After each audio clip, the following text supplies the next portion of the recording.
Yes, sir. Sam, Council. Council. Say Council Sally, members. y'all want to come on up? Council Ramirez, Tom Lenos. Everybody's ready, huh? Who am I missing? Good afternoon. I have brought the team together here at Denver Harbor Multi-Service Center to announce our preparations, our active duty, all hands on deck. We're opening up the warming centers at 3 o'clock today due to the change in the weather pattern. They'll remain open until Wednesday afternoon. I'm asking Houstonians to stay off the roads, cut out non-essential travel, prepare for a hard freeze tonight and tomorrow night. Our first responders are on duty, Public Works, the Health Department. We're opening additional warming centers. We want to thank our partners, the faith community, the YMCA, the Salvation Army.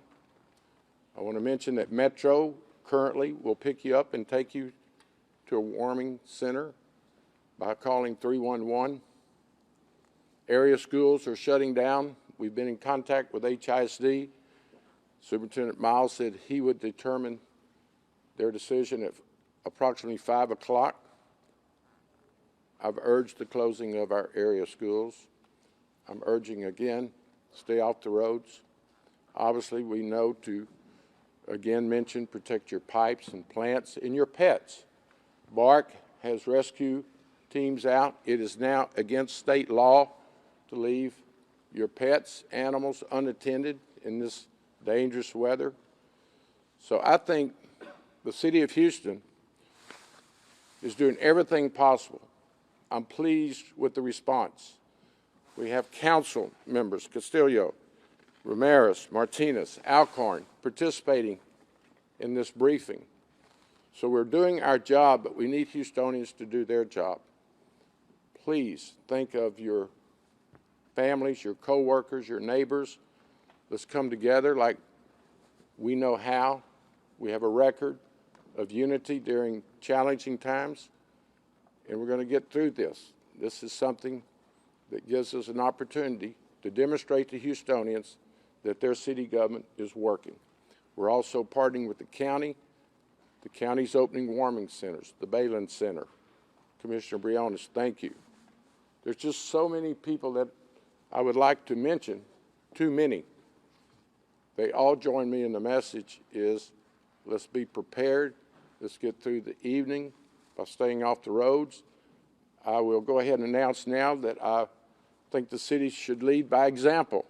We're not going to have city workers going to City Hall tomorrow or at their respective locations, except for essential workers, first responders, certainly Public Works, Health Department, the people that need to be on the job during these challenging times will be there. But non-essential workers need to attempt to work at home, stay off the road, and then tomorrow afternoon we'll make a determination by Wednesday. There are indications Wednesday we can return to normal service. But with that said, I want to thank everyone here. This is a great team. I listened to them, and it was the advice of the police chief, fire chief, and emergency centers, Homeland Security Munich, that said we should take the measures that I'm announcing today. Stay at home. If you need a warming center, we welcome all Houstonians. You're not going to need an ID if you show up at one of our warming centers. You're a fellow Houstonian during these times, and we're going to protect and serve you to the best of our ability. With that said, I'm ready to yield to anyone. Director Haddock, your department's one of our, I call them first responders. Yes. Yes, sir. Yes, sir, we are. Tell us about the condition of the roads and certainly the preparation for preventing the breakage of pipes in the attic and other areas. Yes, sir. Yes, sir. First off, on behalf of the men and women of Houston Public Works, my honor to be here. We are Public Works first responders. We're first responders to the first responders during emergencies. So let's start with the roads. As you've heard, the roads are in rough shape, and they're going to get worse over the next few hours as we continue to have freezing temperatures and we continue to have moisture. We continue to have that rain, that sleet, particularly north and northwest in Houston and beyond Houston. Right now, we're seeing freezing conditions all the way through Houston. Bridges, in particular, are going to be susceptible. Even though we have treated, our partners at TxDOT have pre-treated and treated and retreated. There are many overpasses, many bridges that will be closed and are just unsafe. It is best not to be driving on those right now and to stay off of them as long as we have temperatures below freezing.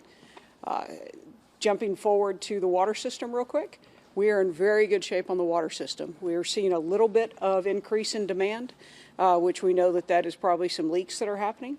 And so our request to you is if you see a leak on our side, please call 311. If you've got a leak on your side, the best thing the advice we're going to give you is that the best thing that you can do for your individual homes is to turn the water off overnight. Empty those pipes. The water can't freeze and expand if there's no water in those pipes. But for those of you that are in an apartment or are in an area where you're getting water from somebody else and you don't have control of that, follow the instructions that they give you. If you're instructed to drip, we're asking that drips be literally drips, not pencil streams. As slow a drip as you can get on there to remain safe. The other thing is, if you do have a leak, please call 311 as soon as if you need help getting the water turned off at your house. We have hundreds of inspectors and water meter technicians on call to come out and help you turn off the water at your house if you need that help. For our system, things are looking really good right now. The pressures are high. We have about 20 to 25% more capacity that we can push into that system right now. So we know that we're in good shape, but our biggest concern is for those of you on your private side to make sure that you're protecting your pipes, that you've wrapped those outside ones already, that you're taking the measures you need to take. And if you should have a leak and you need help, please reach out to us. We will have people out to help you get that water turned off to stop any further damage and to help you get time to get the plumbers out to make those repairs that you need to make. But the most advice that we can give you right now, stay off these roads. Please stay off these roads. As the mayor said yesterday, don't become a part of the problem. We're already seeing wrecks tick up quite a bit. It is hard for our first responders to get to you with all the people on the road, and you're increasing your odds of being in an accident. So please, please, please stay off these roads unless you have a business, not a business reason, but unless you have an official reason to be out. Thank you. I think Chief Pena needs to give us the warnings about space heaters, carbon dioxide, and all the precautions we need to take. Chief Pena. Thank you, Mayor. Thank you, Mayor. Thanks for leading on this and for marshaling the city's resources with one simple mission is just to be prepared. I can tell you that the Houston Fire Department is fully staffed. We have some additional units in preparation for what we anticipate tonight, especially with the warming centers. But look, we have a cold issue. We have a freezing roads issue. And Mayor's mentioned it. He's going to continue to reiterate this. If you don't have to be on the roads, stay off the roads. We have moisture on the road already. The overpasses and bridges are going to freeze first. So if there is no need for you to be on the road, stay off the road. Help yourselves. Help us meet that demand. To date, we've already had 8 weather-related calls and 5 carbon monoxide incidents that we've responded to. Space heaters, be cautious with those space heaters. They are a danger if you leave them unattended. But more importantly is the carbon monoxide situation. Cracking your windows or having your fans on does not alleviate the problem and the accumulation of carbon monoxide. Do not use your generators inside the home for any reason. Don't leave them inside operating in the garage, even if the door is open. And make sure that you have a working smoke detector and carbon monoxide detector on every level of your home, even the basement. It doesn't take much for that to accumulate, and you can't smell it, you can't taste it, but it's lethal in certain levels. So please be cautious of that. Make sure that you are taking the appropriate precautions to stay warm, but don't do, as I mentioned, don't sacrifice safety for warmth, okay? If you have the need to come to one of these warming centers, we have 7+ available throughout the city, and we'll do everything we can to ensure that you are able to get to those centers if you need to. So, but the message is simple. Please stay off the roads. If you don't need to be on there, stay off the roads and ensure that you're doing the right thing at your homes to stay warm. Thanks. Very good.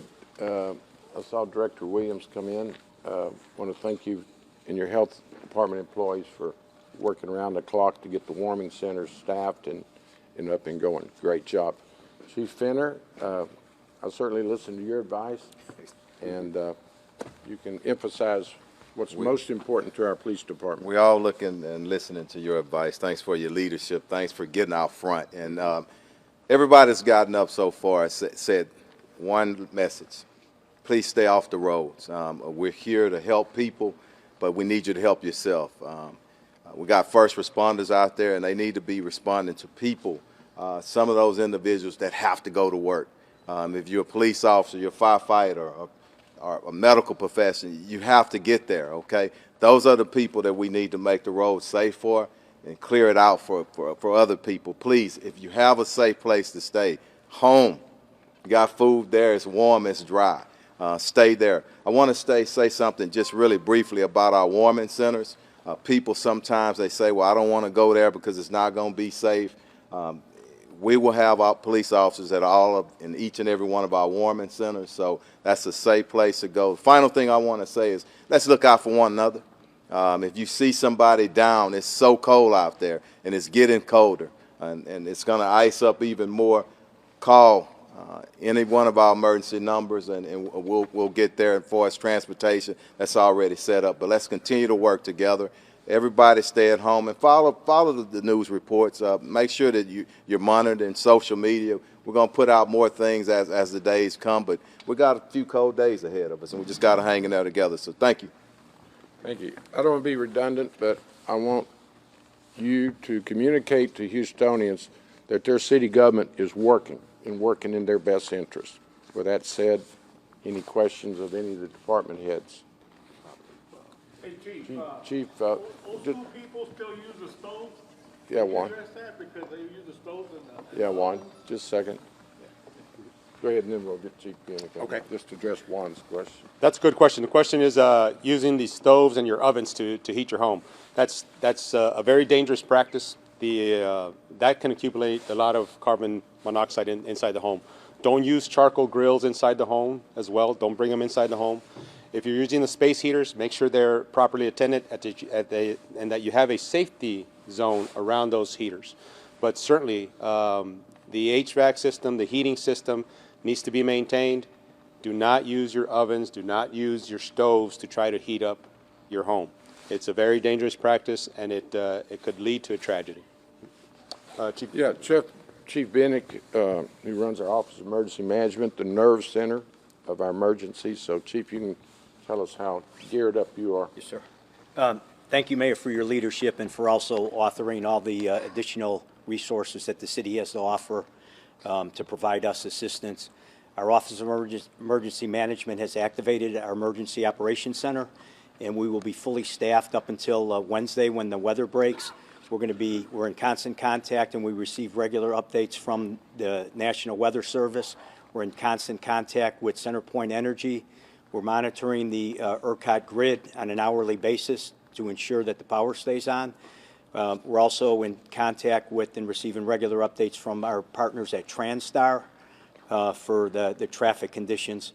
We house the Joint Information Center over there, and I just want to thank Tom Munoz and his team from the Office of Emergency Management for coordinating all the city resources coming together to ensure the safety of everybody. Thank you, Mayor. Very good. That concludes our remarks. Unless you have questions, I think we'd have an 8 o'clock update as well. It'll either be at the Emergency Center or perhaps even in Acres Home. We're working out the logistics as we talk. Yes, sir. Whitmire, can you speak to the fact that you're constantly monitoring things and making adjustments. For instance, opening the warming centers 5 hours earlier than you first anticipated. And some of us got up this morning and said, oh, I didn't think it was going to be sleeting this early, that kind of thing. Well, obviously, this great team is monitoring things by the minute, and we're responding to conditions, we're responding to public needs, and we're going to continue to show that flexibility and that proactive planning. So, like I said, we want Houstonians to know we work for them, we're on the job, so they can feel comfortable that we're doing everything possible, and we will. I'd urge them to stay in touch through the media. We're doing the best we can to communicate by the minute the circumstances. It's going to get worse as the day rolls.